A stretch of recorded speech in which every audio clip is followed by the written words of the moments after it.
parler de sécurité des réseaux et cybersécurité dans les télécommunications. Monsieur Malik, vous avez la parole.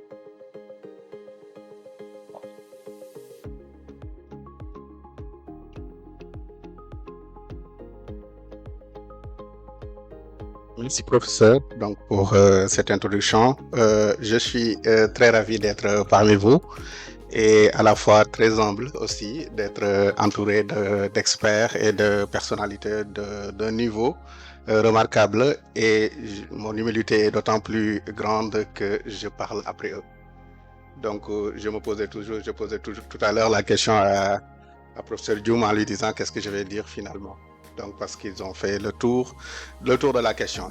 Donc pour me présenter, je m'appelle Malik Fall, donc je suis consultant en cybersécurité, fondateur et CEO de Polaris Secure Technology, un cabinet de conseil spécialisé donc en cybersécurité, qui fait de l'audit, du conseil, de la formation et de la cybersécurité managée.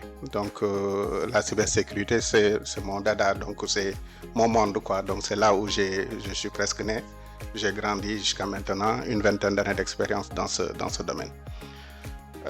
Les télécommunications, je suis tombé dans les télécommunications, on va dire par accident, par infraction. Et c'est un domaine dans lequel aussi j'ai évolué donc, pendant une dizaine d'années. Donc j'ai été recruté donc, chez Orange il y a donc en 2008. Donc je suis arrivé là-bas donc, en tant qu'expert sécurité, où j'ai fait une bonne partie de ma carrière, une dizaine d'années, donc et j'ai changé de poste assez régulièrement, mais tout en gardant toujours ma casquette donc d'expert sécurité. Donc j'ai toujours travaillé dans le domaine de la cybersécurité. On me demande de parler effectivement des métiers de la cybersécurité, des métiers donc de cybersécurité dans les télécoms. Donc c'est plutôt donc un domaine dans lequel effectivement je suis ravi donc de pouvoir échanger avec vous. Et le premier sous-point, donc, c'était de parler des enjeux donc, de la cybersécurité à l'ère de l'évolution, donc, des grandes évolutions donc, des technologies des télécommunications. Et pour commencer cette partie-là, effectivement, je vais rebondir juste sur un exemple que Moron a donné tout à l'heure sur la télémédecine. Donc, on a un médecin, bon, on est malade, on est à Dakar. Donc, on n'a pas de spécialiste donc, qui peut nous opérer donc, sur une pathologie très lourde. On a la chance d'avoir un médecin donc, qui est aux États-Unis ou qui est en Afrique du Sud pour ne pas sortir de notre continent ou ailleurs. Donc, qui a les compétences et qui a aussi la technologie, les télécoms, qui viennent nous aider donc, à pouvoir faire cette opération-là à partir de chez lui. Parce que s'il veut se déplacer, peut-être le temps ne permettra pas, on ne pourra pas attendre. On gagne du temps, notamment, donc en utilisant les technologies de la main. Mais aussi, on va élargir les palettes de compétences, les palettes d'activités que nous pouvons mener donc, à travers ces télécommunications-là. Donc, il a son appareil de l'autre côté qui peut faire donc, son intervention à distance. Et il réussit son opération, Dieu merci, donc la personne est guérie et peut partir. Mais imaginons tout simplement qu'au moment où il fait donc son opération, donc l'équipement qui lui permet ou la télécommunication, la communication qui permet de faire cette communication-là, les données ne soient pas suffisamment protégées de sorte qu'un hacker, une personne malveillante, puisse s'introduire dans cette communication-là, puisse récupérer donc des données d'authentification et se mettre à la place du médecin, qu'est-ce que ça peut faire. Ou alors, rendre juste indisponible donc l'outil qui permet de faire l'opération en plein milieu donc de cette opération, qu'est-ce que ça peut faire comme dégâts. Donc la cybersécurité dans les télécoms, c'est quelque chose qui est extrêmement vital. Donc ce qui nous permet effectivement de pouvoir introduire ce qui est. Donc l'évolution aujourd'hui des télécommunications, des équipements et des protocoles télécoms, bon, il y a quelques années, en arrière, effectivement, les protocoles de télécommunication étaient essentiellement des protocoles propriétaires. D'accord. Donc, des équipements aussi qui étaient donc, des OS qui étaient des OS propriétaires sur lesquels il était quasiment impossible pour un profane donc des télécoms de pouvoir faire quoi que ce soit. Parce que c'est des commandes qui sont des commandes bien spécifiques, des OS qui étaient difficiles à pénétrer. Les hackers ne se mêlaient pas donc de ces histoires-là parce qu'ils n'avaient pas forcément les compétences pour le faire véritablement. À partir donc des années 2005, 2008, on a l'arrivée donc des réseaux IMS. Donc c'est là où on bascule progressivement donc dans les réseaux, les télécoms évoluent fortement donc vers les réseaux informatiques, d'où l'intérêt, donc comme le disait tout à l'heure le professeur Diallo, effectivement, vouloir faire de la télécommunication sans comprendre aujourd'hui les logiques de l'informatique, c'est une aberration. Parce qu'aujourd'hui, tous les équipements télécoms, pour l'essentiel, vous trouverez donc des OS qui sont des OS informatiques classiques. Donc c'est du Linux classique, donc sur lequel on installe donc des applications bien classiques, les protocoles, même si c'est des protocoles de télécommunication, ils vont communiquer sur du TCP/IP classique. Donc, et puis, il va falloir réfléchir architecture informatique dans les télécoms. Donc, cette évolution-là nous pousse effectivement à... c'est un des enjeux donc, qui font qu'aujourd'hui, la cybersécurité s'incruste davantage donc, dans le monde donc, des télécommunications.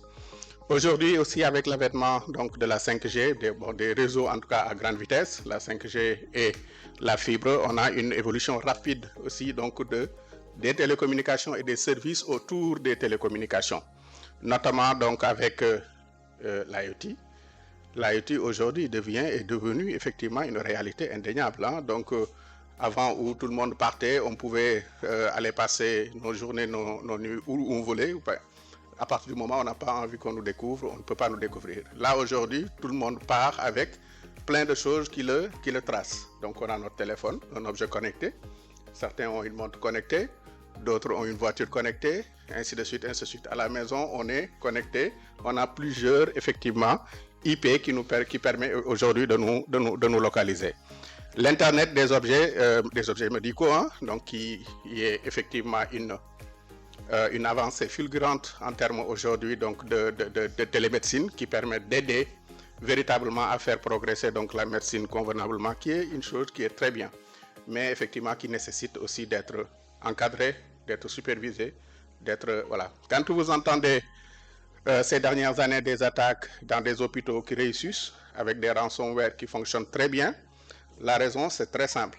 On est passé d'un monde qui était un monde complètement fermé, l'hôpital, qui n'était pas un monde connecté, a une nécessité d'ouvrir donc l'hôpital parce qu'il n'y a pas assez de spécialistes, il y a des pathologies nouvelles et des spécialistes qui ne peuvent pas les traiter, ne peuvent pas être partout à la fois. Donc il a fallu ouvrir l'hôpital avec un manque de préparation véritablement donc de ces hôpitaux parce que les systèmes qui ont été développés dans les hôpitaux étaient développés donc avec des technologies qui sont des technologies assez anciennes malheureusement et qui n'ont pas été donc adaptés convenablement. Et à partir du moment où c'était fermé, un scanner était dans une salle, il n'y avait aucune interconnexion avec le monde extérieur.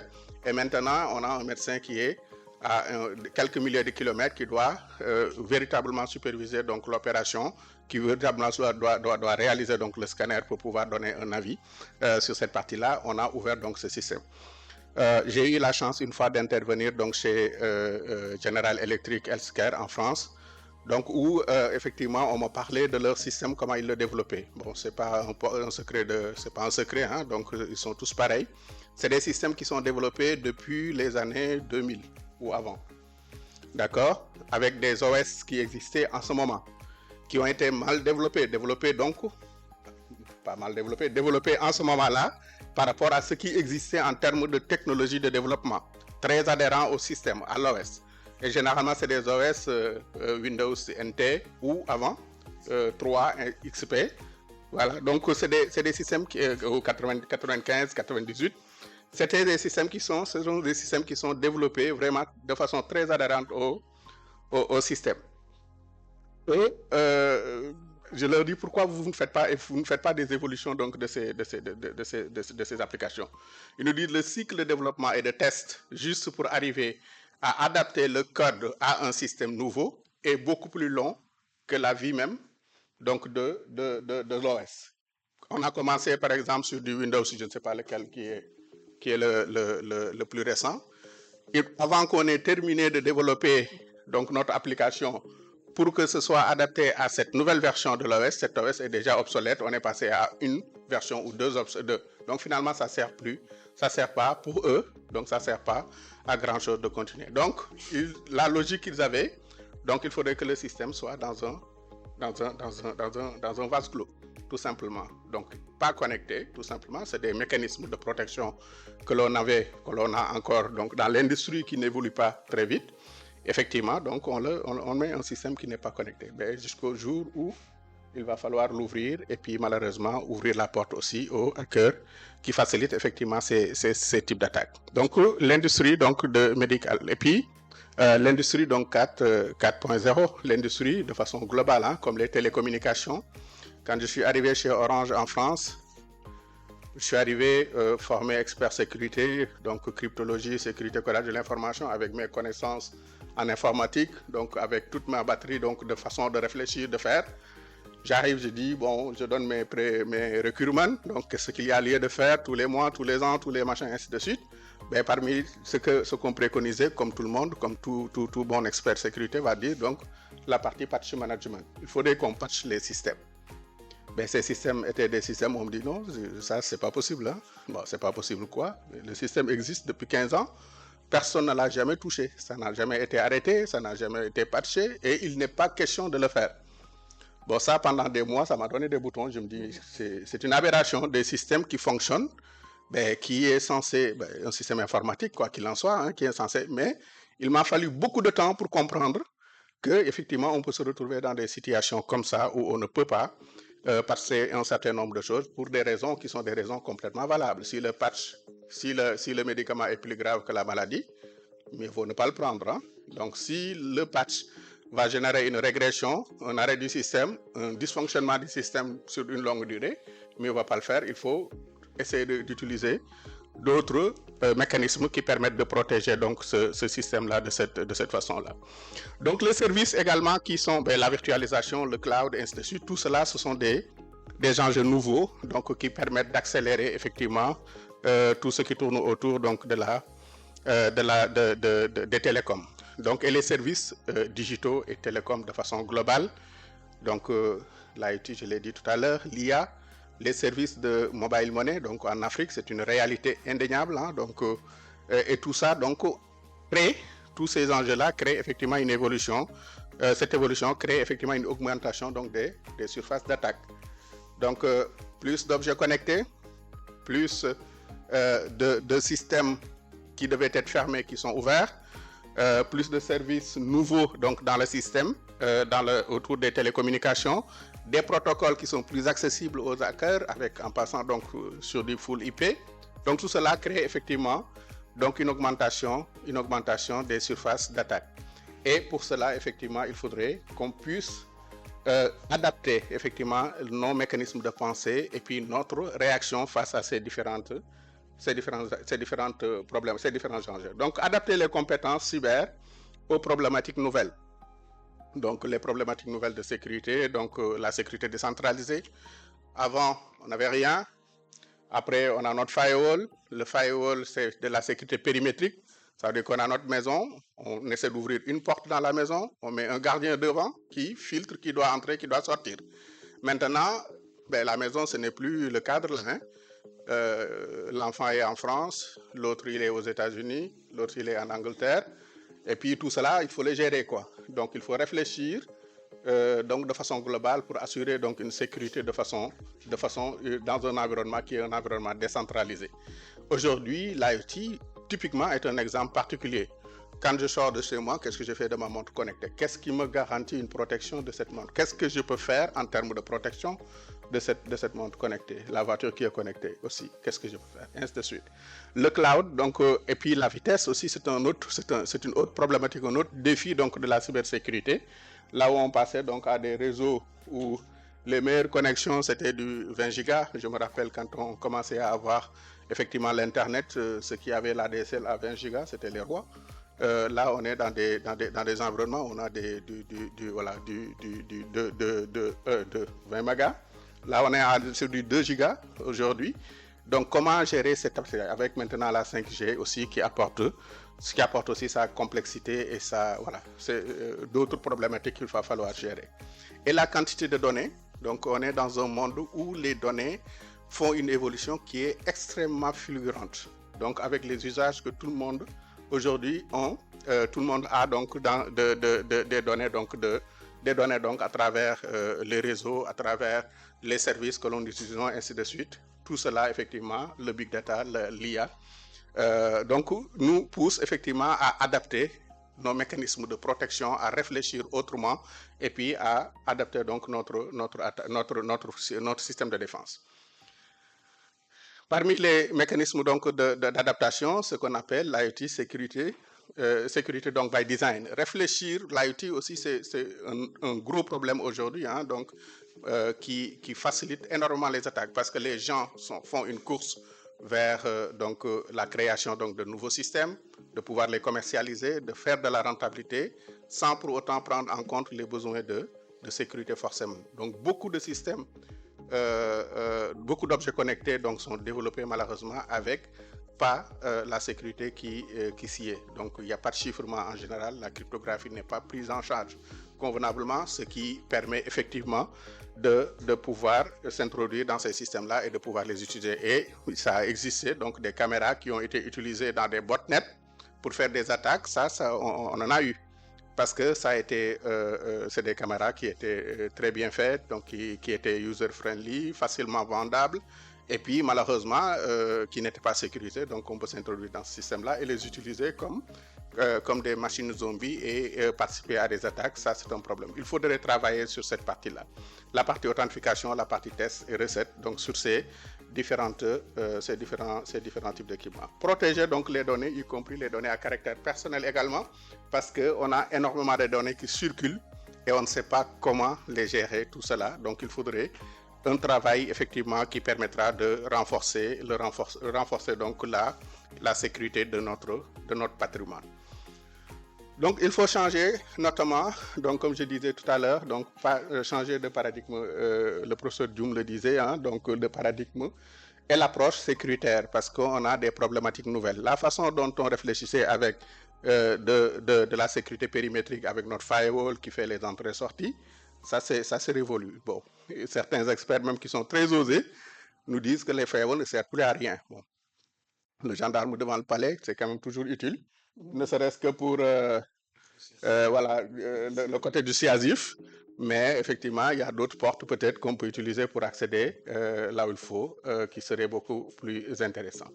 Donc, s'adapter donc à la vitesse, donc au fait qu'on ait donc maintenant des systèmes qui sont des systèmes décentralisés, on n'a plus donc tout qui est localisé dans notre entreprise, dans une salle qui est hébergée, fermée, avec le contrôle d'accès qui va bien. Maintenant, tout est éparpillé, donc il faudrait qu'on réfléchisse autrement, donc pour pouvoir s'adapter à cela.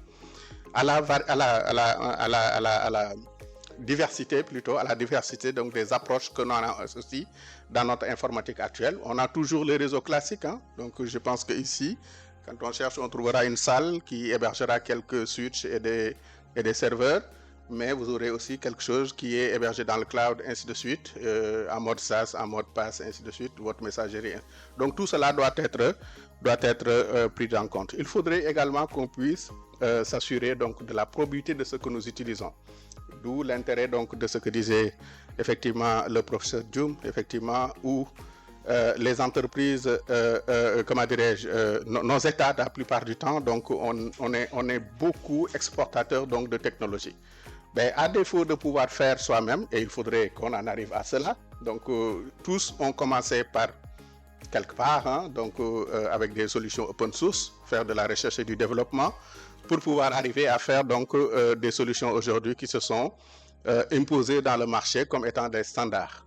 Donc on peut faire ce même chemin, ce n'est pas aussi compliqué que cela, c'est de la volonté, je ne sais pas, universitaire, politique ou je ne sais pas qui doit avoir cette véritable volonté pour pouvoir arriver donc à pouvoir développer des solutions qui sont des solutions souveraines, des solutions africaines, panafricaines, pour faire face également donc aux risques auxquels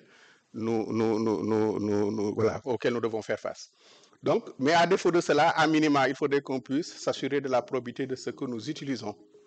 Donc, faire des analyses de risque, faire du pen testing, faire de la qualification des équipements que nous utilisons donc dans nos entreprises, faire de la rétro-ingénierie si nécessaire, développer, regarder le code, comment c'est fait, ainsi de suite, s'assurer que tout cela donc est convenable. Cela introduit vraiment donc les métiers qui vont venir faire ce type de boulot-là. L'autre aspect, donc, c'est de faire de la sécurité by design. Donc, penser, concevoir, développer les composants de sécurité convenablement. Donc, ici, les données aussi, comment il faudrait les gérer, faire de la défense en profondeur, partir donc du paradigme où la maison est fermée. Ce n'est plus le cas, tout le monde est un peu partout. Donc, il faudrait qu'on réfléchisse autrement. Le besoin, donc, il faudrait que les données, quand on doit y accéder, donc, on part sur le principe de ce qu'on appelle le besoin d'en connaître. Celui qui doit accéder aux données, c'est celui qui a véritablement le besoin d'accéder à ces données. Faire du chiffrement, donc chiffrer les différentes données si c'est nécessaire, de l'authentification, de l'autorisation, surveiller, parce qu'on a beau faire donc des couches de sécurité, il y aura toujours des failles qu'on n'aurait pas vues au moment où on mettait donc ces couches de sécurité. Donc il va falloir qu'on puisse les détecter au moment où cela arrive donc dans le système, de sorte à pouvoir réagir encore qu'il est temps. Donc il faut surveiller, tracer, corréler, superviser et analyser, pouvoir réagir donc à cela. Et cela nous permet effectivement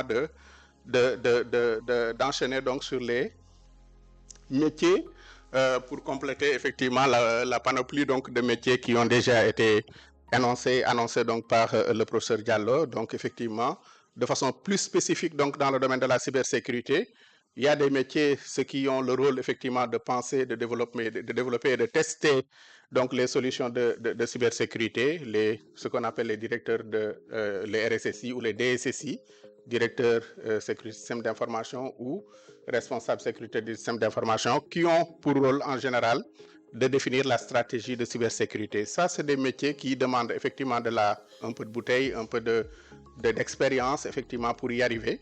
Mais c'est des choses sur lesquelles on peut se préparer déjà à partir de l'université, en ciblant donc des modules bien spécifiques et en complétant éventuellement donc les formations par des certifications ou au moins des formations complémentaires sur des normes, sur de la réglementation, et ainsi de suite, qui permettront de préparer donc ces étudiants-là à devenir éventuellement, donc si ces métiers-là, ils ont de l'appétence sur ces métiers, de pouvoir le faire.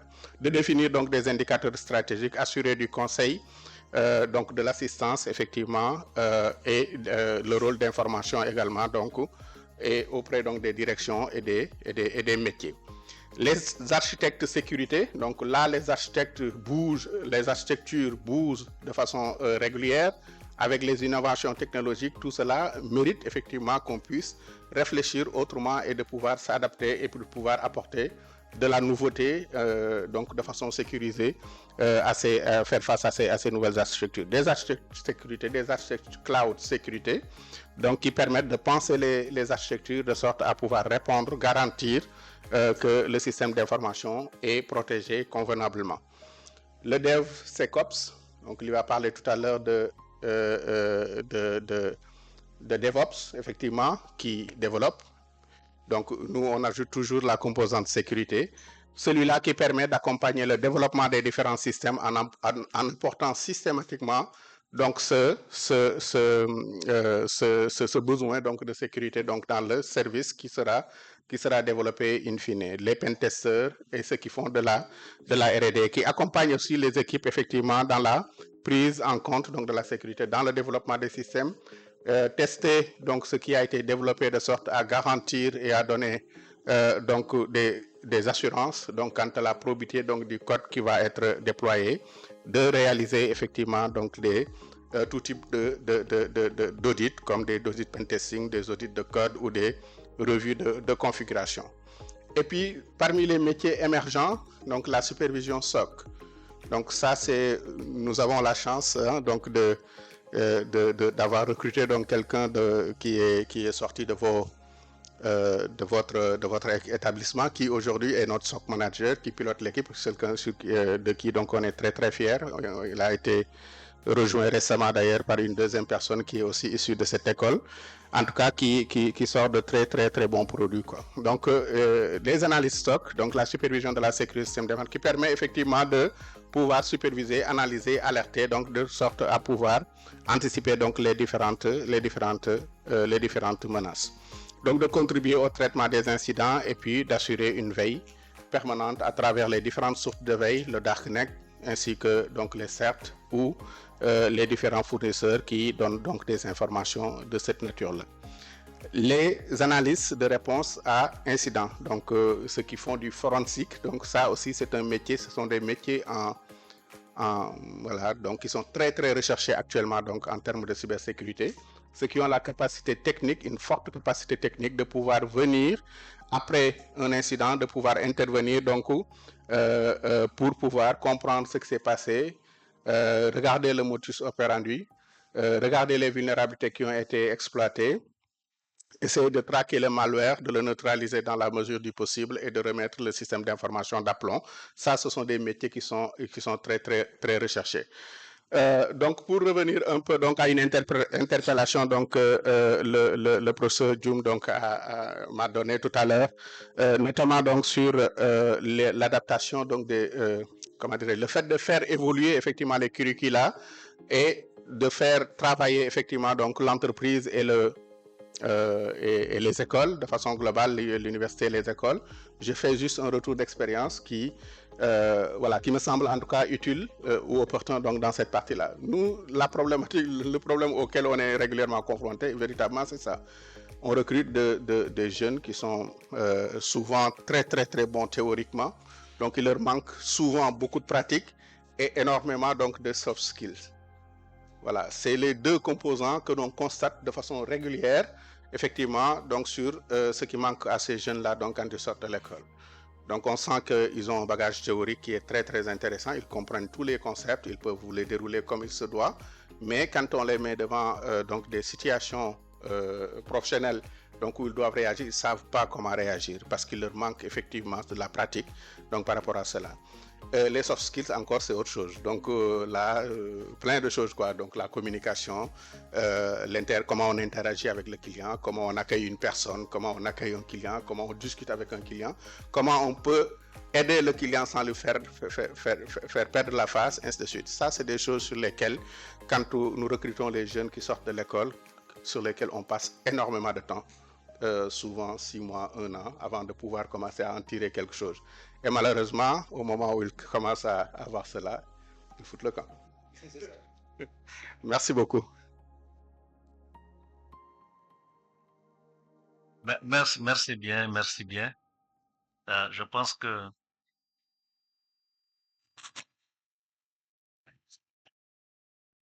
vous avez beaucoup insisté sur l'importance de la sécurité. Vous avez dit que c'est vital et aussi que il y a vraiment une augmentation des surfaces d'attaque vu le nombre de services, le nombre d'objets connectés. Donc il faut changer de paradigme dans l'approche sécuritaire, s'adapter, s'assurer de la probité de ce que nous utilisons, surveiller ce qui se passe et défendre en profondeur.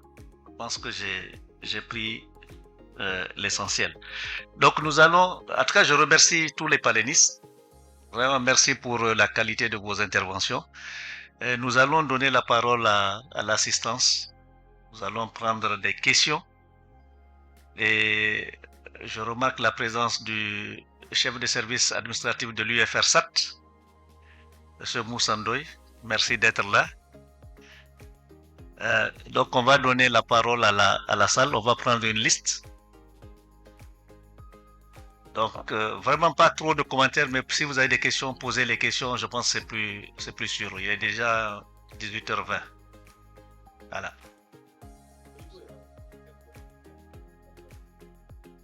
Merci beaucoup, Prof Maïga. Je voudrais saluer les panélistes et vraiment les remercier vivement et très chaleureusement au nom du directeur d'avoir répondu à cette invitation. C'est très utile ce qu'on a entendu en tout cas.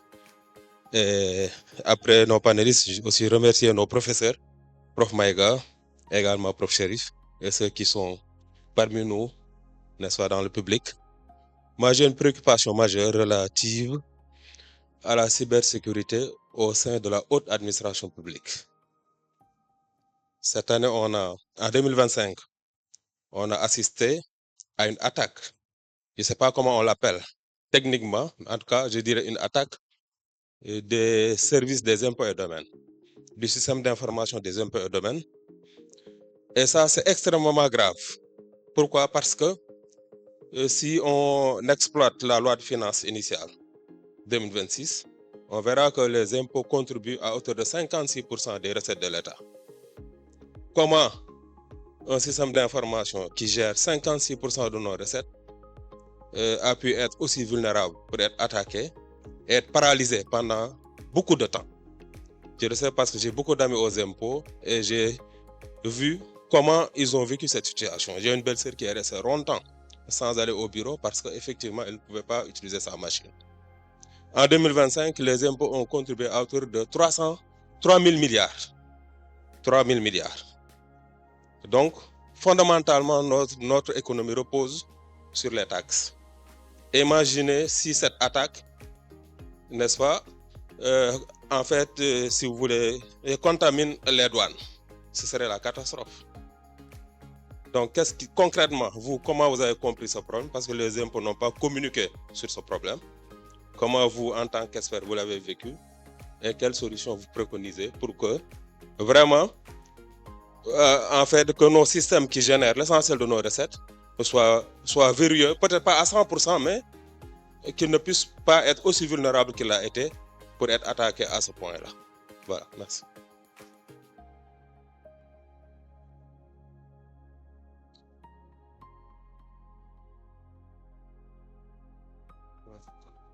Bonsoir, chers panélistes. Je m'appelle Khadim Bay, étudiant en première année de génie informatique à l'Institut Polytechnique de Saint-Louis. Ces dernières années, on a vu que le cloud est un pilier des communications modernes. Et on a vu que l'État du Sénégal a fait un pas en construisant un data center à Diamniadio.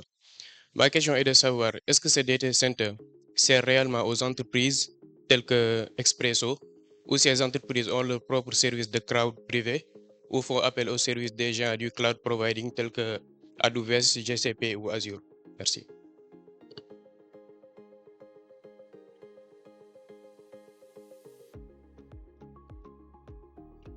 Bonsoir tout le monde. Moi, je m'appelle Bayro Fall, je suis élève ingénieur à l'Institut Polytechnique de Saint-Louis, option informatique. Ma question porte sur les certifications. Je suis intéressé par la cybersécurité et j'aimerais savoir, Monsieur Fall, quelles sont les certifications que vous valorisez le plus pour des postes tels que le pen testing, l'analyse SOC, et aussi est-ce que vous valorisez des certifications orientées réseau comme le CCNA ou le HCI de Huawei? C'était tout.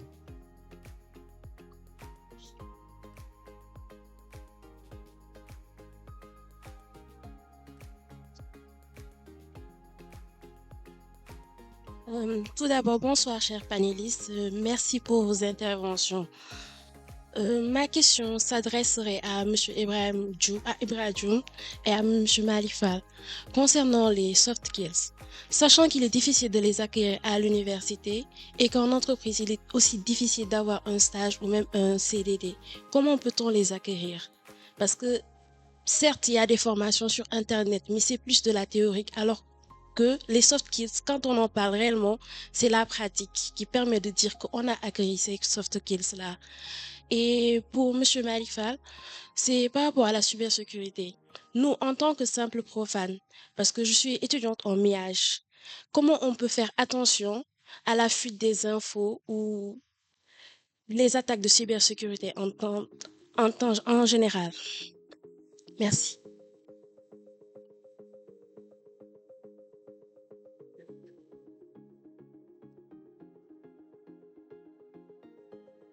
Bonsoir tout le monde. Je m'appelle Assietou Diallo, je suis étudiante en master en Mietel. Je voudrais tout d'abord saluer et remercier les panélistes. Ma question s'adresse à M. Malick Fall. Vous avez dit que tout à l'heure, il y a des débouchés de la cybersécurité pour les formations en télécommunication. Je voudrais savoir si on a besoin d'une formation après le diplôme ou est-ce qu'on peut travailler directement après la formation. Merci.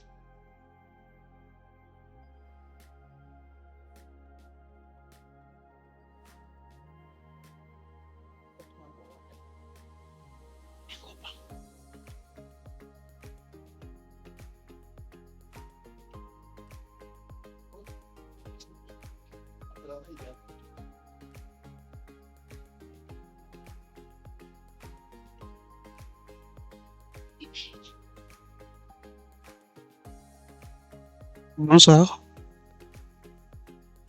Bonsoir, monsieur. Je m'appelle Abdurrahman Dia. Je suis actuellement étudiant dans une filière qui ne correspond pas à ma passion. Titulaire d'un bac S2, j'ai toujours eu de bons résultats dans les matières scientifiques durant mon cursus. Mais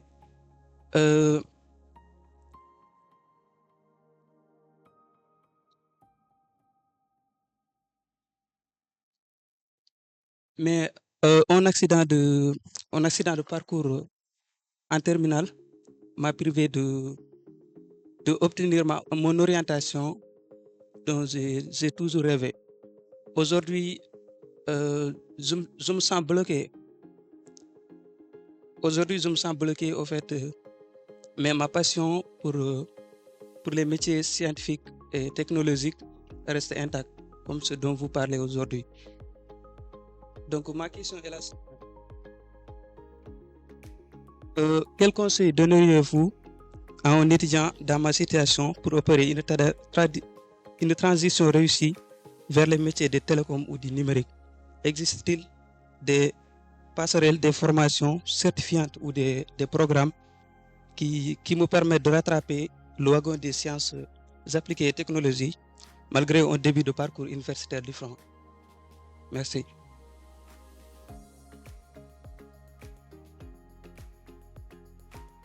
Merci. Donc, on va essayer de répondre. On commence par professeur Ibra. Il y a quelques questions qui vous concernent, hein, je pense. Merci beaucoup, professeur. Bon, merci aussi à tout le monde et par rapport aux questions pertinentes. Bon, peut-être je vais commencer par Brahman. Parce que aussi dire que voici les débouchés ou bien les formations que vous pouvez faire après, nécessite d'abord de savoir qu'est-ce que vous êtes en train de faire. Parce que là aussi c'est important. Puisque là, moi je pourrais vous dire, vous êtes peut-être en licence, mais quelle licence vous faites? Merci, professeur. Bon, je compétis beaucoup donc sur le cas d'Abrahmana. Comme il l'a dit, hein, le professeur Djoum, une vocation, ça ne s'éteint pas. Donc, même si vous n'avez pas, comme il le propose, ça, si vous avez la possibilité, il faut l'exploiter. Donc, si vous faites par exemple maths ou vous faites physique et vous voulez basculer en télécom, la marche à suivre n'est pas très compliquée. Mais au-delà même de cette partie, moi j'ai eu à former en France donc sur des reconversions.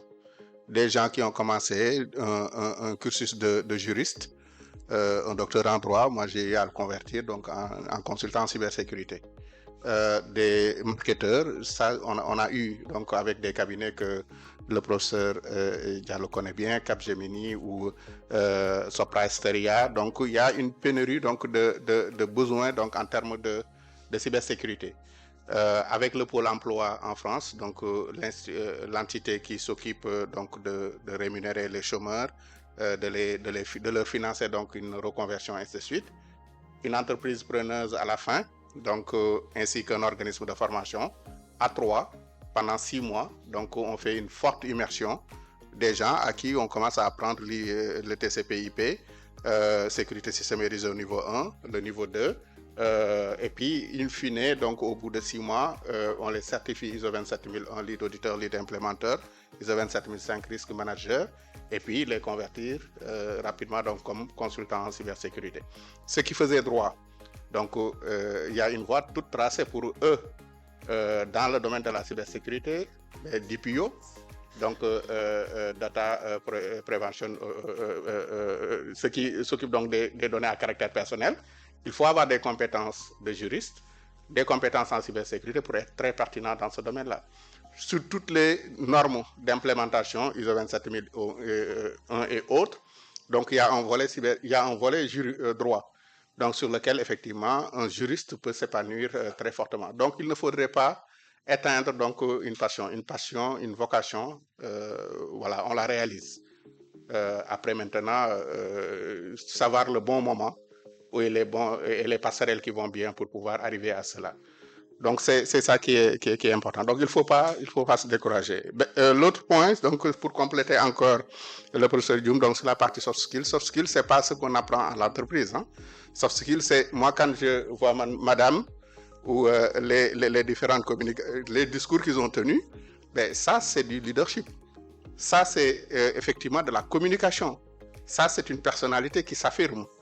Ça, ça, on l'apprend aussi à l'école. Hein? Ils ont appris à l'école, à bonne école. Les associations, vos clubs servent à ça également. Tous ceux qui ont passé donc, dans les associations en étant étudiants, élèves, quand ils arrivent à l'entreprise, ben, ils sont dans leur assiette. Hein? Ils ne prendront pas à communiquer, à tenir une réunion, comme il l'a dit, parce qu'ils ont eu à diriger des réunions, à prendre des décisions. La prise de décision, c'est quelque chose qu'on travaille. Hein? Donc, on a 5 personnes qui sont là, chacun va dans un sens et on doit synthétiser, prendre une décision et avoir le leadership de dire que c'est ça la direction à prendre. Alors qu'on ne leur paye pas un salaire, on n'est pas plus vieux qu'eux, on n'est pas plus sage qu'eux, ainsi de suite, ainsi de suite. C'est des choses que vous apprenez dans les associations. Donc, une façon aussi de vous encourager vraiment à militer dans tout type d'organisation, donc qui peut être très formateur pour vous. Ça permet de développer effectivement ces volets-là, leadership, communication, prise de décision, voilà, prise de recul, ainsi de suite, tous ces aspects-là qui sont très importants et qui vous serviront forcément dans votre vie professionnelle plus tard. OK?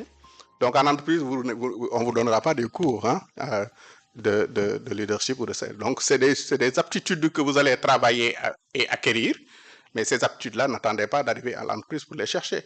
Vous avez un terrain de jeu qui sont les associations, intégrez-les et développez.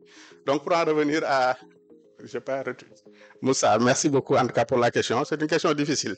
Ce sera difficile, donc ils n'ont pas communiqué, donc on n'a pas forcément toutes les billes. Et voilà, donc on ne peut que prendre effectivement donc les éléments qui sortent donc sur les réseaux publics, quoi. Donc effectivement, la DGED a été attaquée. L'attaque, c'était une ransomware, donc ils ont eu à chiffrer donc une partie des données, effectivement, et puis rendre indisponible le système et demander une rançon. Donc c'est comme ça que ça s'est passé. Et la porte d'entrée, apparemment, était donc de l'ingénierie sociale. Une personne qui n'est pas sensibilisée suffisamment donc à la cybersécurité, qui reçoit un message et qui clique là où il ne fallait pas, et puis que ça permet donc de pouvoir. Donc c'est des mécanismes d'attaque, c'est des attaques qui sont très très très courants pour la bonne et simple raison qu'il y a de l'argent derrière, quoi. C'est-à-dire que ils ont peut-être pas payé ou pas, on ne sait pas, voilà. Mais on pouvait être à un niveau où on est obligé de payer. On en connaît hein, des administrations qui ont eu à payer hein, des sommes de belles sommes pour pouvoir récupérer leurs données. Donc il y a 2 ans en arrière. Donc c'est des attaques qui sont très très courantes. Donc bon, le risque zéro n'existe pas, il ne faut pas rêver, mais il y a des choses qui permettent de diminuer ce type d'attaque-là. Parce qu'il y a 2 portes d'entrée essentiellement pour les ransomware. L'ingénierie sociale, donc une personne qui n'est pas sensibilisée à la cybersécurité, donc qu'on exploite sa crédulité ou sa méconnaissance ou son manque de sensibilisation donc à la cybersécurité, pour pénétrer donc dans le système et pouvoir chiffrer, et ainsi de suite, et demander des rançons. Deuxième aspect, c'est un système qui n'est pas up-to-date, qui n'est pas à jour. Tout simplement, quand un système n'a pas les patchs de sécurité qui vont bien, effectivement, à partir du moment où on est passé par cette personne ou parce que le système est ouvert alors qu'il ne devait pas être ouvert, on peut exploiter cette porte-là pour pouvoir atteindre donc le système. Comment faire? Effectivement, il faut répondre aux 2. Donc sensibiliser suffisamment et puis savoir que la sécurité c'est pas une affaire d'une équipe, un gourou qui s'enferme dans son bureau et pond des choses et lui imposer donc ces choses-là aux gens. C'est tout le monde est concerné, quoi. C'est une chaîne et le niveau de la chaîne, le niveau de sécurité est le niveau du maillon le plus faible. Le maillon le plus faible, c'est pas le maillon le plus fort. Donc c'est pas parce qu'on est bon avec les murs que forcément donc on est bon partout. Si on a les murs qui sont bien dressés alors qu'il y a une fenêtre qui est ouverte de l'autre côté, c'est peut-être là-bas qu'il faudrait passer pour pouvoir atteindre le système. Donc sensibiliser les personnes, former ceux qui doivent être formés, ceux qui administrent, ceux qui opèrent le système doivent être formés, les autres doivent être sensibilisés, que chacun ait une certaine culture générale, une petite culture générale de sécurité. Savoir, comme j'ai l'habitude de dire, comme les premiers secours. Tout le monde doit être formé sur ça. Parce que quand on est en face d'une situation où c'est une question de quelques secondes, quelques minutes, ben, tout le monde devrait pouvoir savoir comment on positionne, comment on teste, est-ce que la personne respire, comment il réagit, comment on peut le mettre en position PLS, donc position latérale de sécurité, comment on peut lui faire, donc, comment dirais-je, massage cardiaque, ainsi de suite, parce que ça, c'est des questions qui sont, voilà, c'est une affaire de quelques secondes, hein, de quelques minutes, si après c'est trop tard.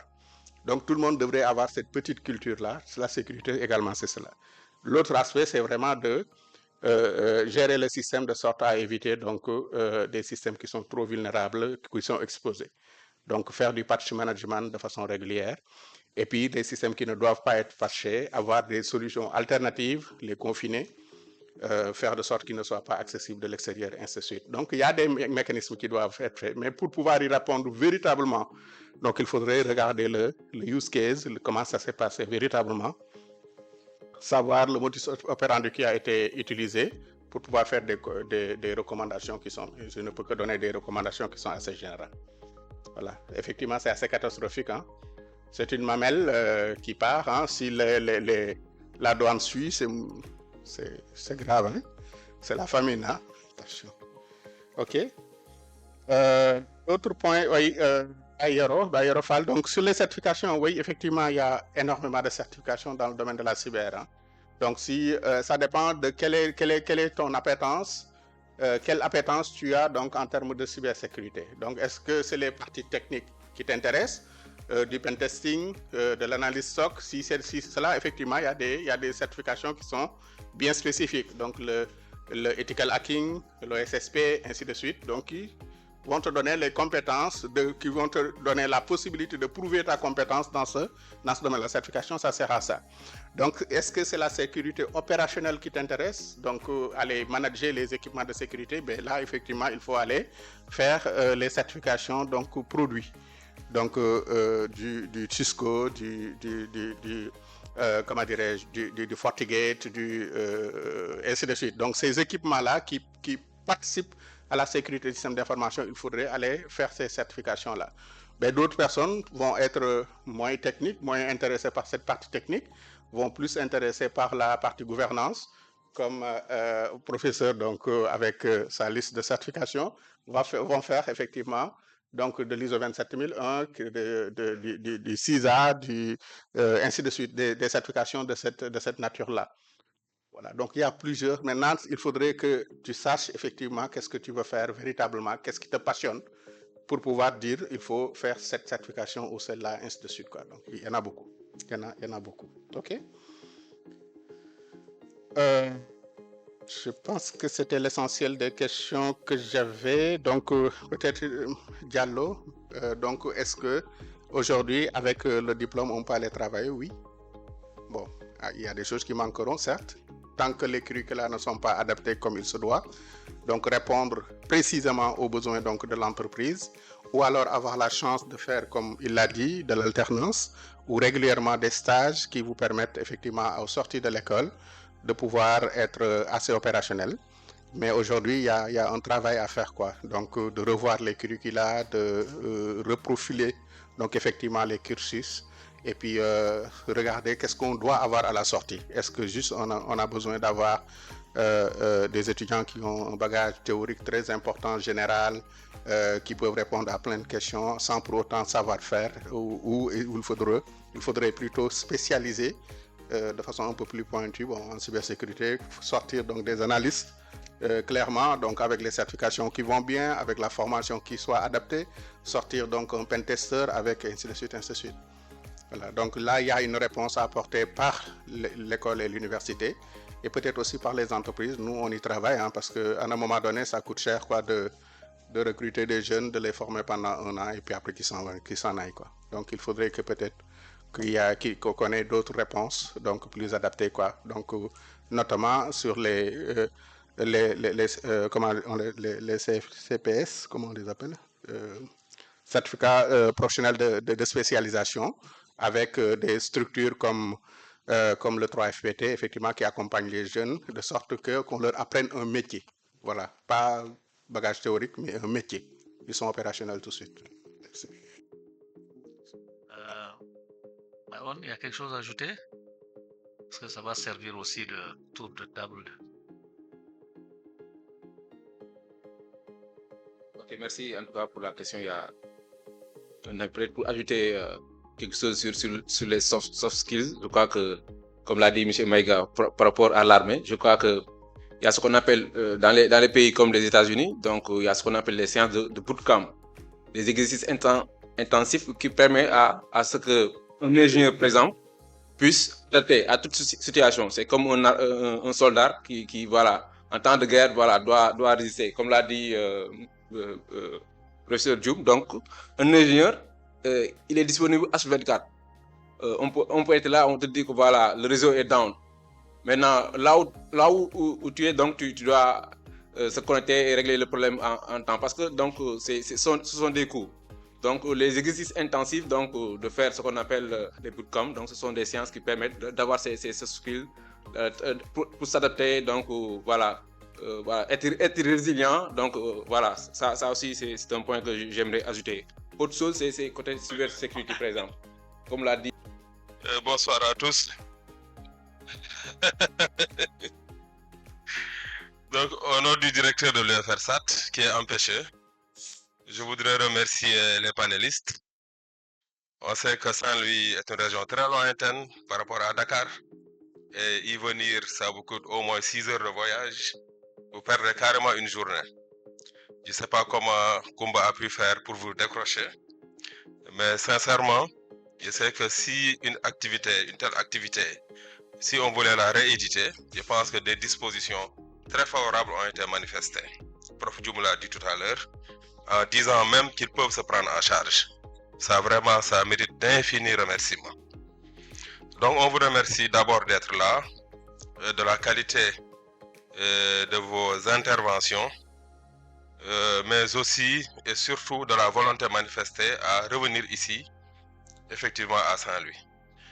Remercier nos enseignants, prof Chérif, qui accompagne la cellule, toujours, et qui a fait venir, je crois, prof Malik, M. Malik Fall. Et il était important que dans cette activité extramuros, qu'on ait des professionnels, représentés par M. Fall et M. Maroun. C'est très important que l'université s'ouvre au monde de l'entreprise. Prof Chérif, vraiment merci. Prof Maïga, mon ami, merci pour la qualité de la modération, c'était magistral. Et nos chers enseignants qui sont ici, qui ont vraiment bien voulu rester avec nous. Je voudrais aussi abonder dans le même sens que tout le monde. La fédération des clubs, on a une inflation des clubs. Et nous, on a plusieurs interlocuteurs en tant qu'administration. Il ne se passe pas 2 ou 3 jours sans qu'on nous présente un projet d'activité avec un budget. Et parfois, l'année dernière, je m'étais même dit, je leur avais demandé qu'on se réunisse pour avoir un plan d'action unique entre l'amicale et les clubs. On avait essayé de le faire, mais c'était presque en fin d'année. C'est pourquoi on n'a pas pu y parvenir. Donc, à défaut de fédérer les clubs, peut-être avoir un plan d'action unique. Voilà, nous, ça nous facilite la tâche pour que dès le début de l'année, après le vote du budget, qu'on puisse procéder à des allocations de ressources provisoires pour toutes les activités qu'on aura retenues. Et je crois que dans ce sens, il y a le programme de bourse de la fondation Mastercard à l'UGB qui nous aide aussi en prévoyant de financer certaines activités. La réussite de ces activités est salutaire parce que ça a été fait en début janvier. J'avais même essayé de pousser Kumba à reporter l'activité. Parce que simplement, l'administration ne pouvait pas débloquer. Notre budget n'a pas été voté. Et je me demande comment ils ont pu faire pour financer l'activité. Ça mérite beaucoup de félicitations. Préfinancer l'activité, bon, après on va régulariser bien sûr. mais ils se sont bien débrouillés pour véritablement préfinancer l'activité.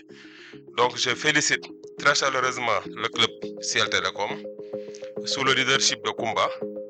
Donc Kumba, tout le monde veut que tu fasses voilà, un troisième mandat. Ce ne sera pas un mandat de trop. On va dire que c'est un premier mandat sous l'empire de la 5e République, comme disent nos amis politiciens. Voilà, c'est une bonne interlocutrice, c'est quelqu'un avec qui on échange avec beaucoup de productivité. La qualité en tout cas des activités proposées. Les activités sont très pertinentes. Donc, si tout le monde demande que tu restes à la tête de ce club, je crois qu'il faut accéder à cette demande. Il convient d'accéder à cette demande. Donc voilà, donc au nom du directeur de l'UFRSAT, je remercie tout le monde, et les étudiants aussi. Merci infiniment d'être restés jusqu'à la fin de l'activité. Et au nom du directeur de SAT et des pouvoirs qui me sont provisoirement conférés, le temps de cette cérémonie, je déclare le panel clos. Merci. Alors, permettez-moi, s'il vous plaît, permettez-moi de remercier M. Ousmane Sissé, le technicien. On n'a pas besoin de vociférer pour dire aux gens que vous faites un travail incroyable. Et en plus, aujourd'hui, c'est un jour de samedi. Normalement, c'était un jour de repos pour vous, mais vous aviez été là et merci beaucoup à vous. Merci.